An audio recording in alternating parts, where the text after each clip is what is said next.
Журналисты стали часто употреблять незнакомые слова. Есть случаи, когда некоторые журналисты в день употребляют в своих материалах до 10 таких слов. Они же непонятны простому читателю, зрителю, слушателю.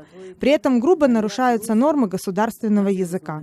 Таджикские чиновники начали борьбу с журналистами, дикторами и ведущими радиопрограмм, которые используют заимствованные из арабского, русского и фарси слова и обороты, неправильно составляют предложения и ставят неверные ударения. Сегодня в составе комитета по языку и терминологии уже созданы специальные группы, которые будут прослушивать радиопрограммы, просматривать телепередачи, читать газеты, чтобы выявить нарушителей.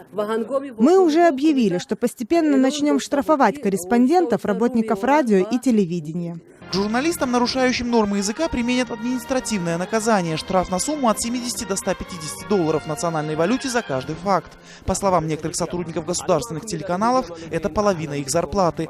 Компании, чьи корреспонденты нарушили правила, будут оштрафованы на 150-300 долларов. Некоторые носители языка не понимают язык прессы. Это не вина журналистов, а беда нашего общества, потому что преподавание таджикского языка осуществляется не на должном уровне, чтобы все знали таджикский язык как государственный.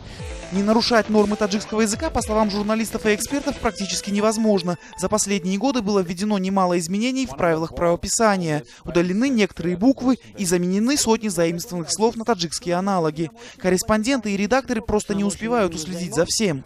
Возможно, штрафы приведут к тому, что специалисты будут просто уходить с работы, чтобы не платить. Любые административные меры, они чреваты последствиями в таком плане, что они могут быть использованы как рычаг давления на свободу журналистов.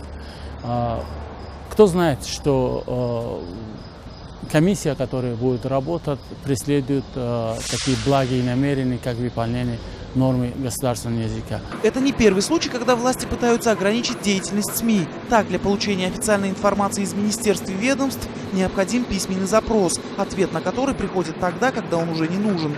Неформальная цензура, не прописанная в законе, ограничивает доступ журналистов ко многим темам, особенно затрагивающим деятельность силовых структур и правоохранительных органов. Анушер Вонарипов, Насим Исамов. Настоящее время. Таджикистан.